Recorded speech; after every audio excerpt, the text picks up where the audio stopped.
এ সময়ের ইন্দিরা গান্ধী খ্যাত প্রিয়াঙ্কা গান্ধী ভদ্র কয়েক দশকের স্বপ্ন পূরণ করতে চলেছেন। ভাই রাহুল গান্ধীর ছেড়ে দেয়া লোকসভার ওয়েনাডে আসন থেকে উপনির্বাচনে প্রার্থী হচ্ছেন।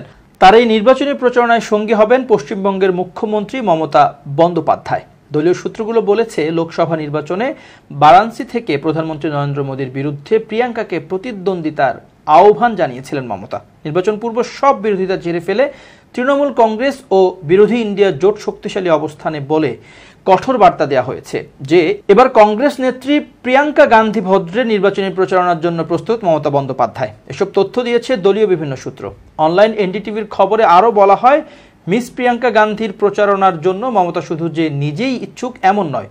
তৃণমূল কংগ্রেস সূত্রগুলো বলছে, গত ডিসেম্বরে ইন্ডিয়া জোটের এক মিটিংয়ে বারাণসীতে প্রধানমন্ত্রী মোদীর বিরুদ্ধে তাকে প্রতিদ্বন্দ্বিতার আহ্বান জানিয়েছিলেন মমতা। 2019 সালের শুরুর দিকে কংগ্রেসের মধ্যেও এই ধারণা ছিল। খবরে বলা হয়েছে, ওয়েনাডেতে উপনির্বাচন যখন হবে তখন সেখান থেকে লড়াই করবেন প্রিয়াঙ্কা।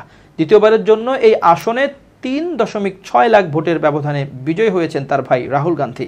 তিনি উত্তরপ্রদেশের অতি গুরুত্বপূর্ণ রায়বেরেলি আসন রেখে ওয়েনাডে আসন ছেড়ে দেবেন। এই আসনে উপনির্বাচন হবে তখন। লোকসভার বহরমপুর আসনে মমতার কঠোর সমালোচক ও টানা 5 বার বিজয়ী অধীর রঞ্জন চৌধুরী এবার পরাজিত হওয়ার পর কংগ্রেস ও মমতা বন্দ্যোপাধ্যায়ের মধ্যে বন্ধন সম্প্রীতি বৃদ্ধি পেয়েছে। সোমবার শুরু হয়েছে পার্লামেন্টের অধিবেশন। এই পার্লামেন্টে 2014 সালের পর প্রথমবার শক্তিশালী একটি বিরোধী দল থাকবে।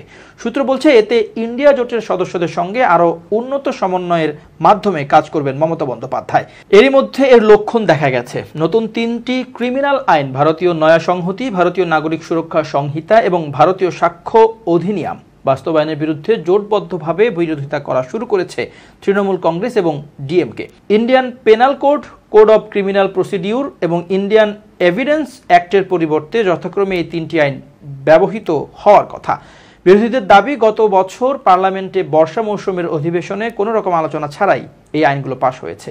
ওই পার্লামেন্টের 140 জন এমপি তখন সাময়িক বরখাস্ত ছিলেন। ফলে শুক্রবার প্রধানমন্ত্রী মোদীর কাছে একটি চিঠি লিখেছেন মমতা বন্দ্যোপাধ্যায়। তাতে তিনি এই আইনগুলোর নতুন করে পর্যালোচনা দাবি করেছেন পার্লামেন্টে।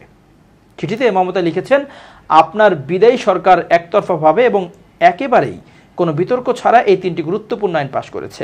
ওই সময় লোকসভার কমপক্ষে 100 সদস্য সাময়িক বরখাস্ত ছিলেন। পার্লামেন্টের মোট 146 জন সদস্যকে পার্লামেন্টের বাইরে রাখা হয়েছিল।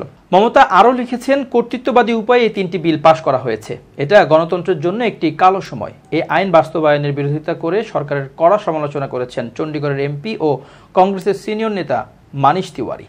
তিনি এক্সে দেয়া পোস্টে লিখেছেন, 2024 সালের 1 জুলাই থেকে নতুন ক্রিমিনাল আইনগুলো কার্যকর হচ্ছে। এর ফলে ভারতকে একটি পুলিশি রাষ্ট্র বানানোর ভিত্তি রচনা করা হয়েছে। এই আইন বাস্তবায়ন অবশ্যই বন্ধ করতে হবে এবং পার্লামেন্টে তা নতুন করে পরীক্ষা নিরীক্ষা করে দেখতে হবে।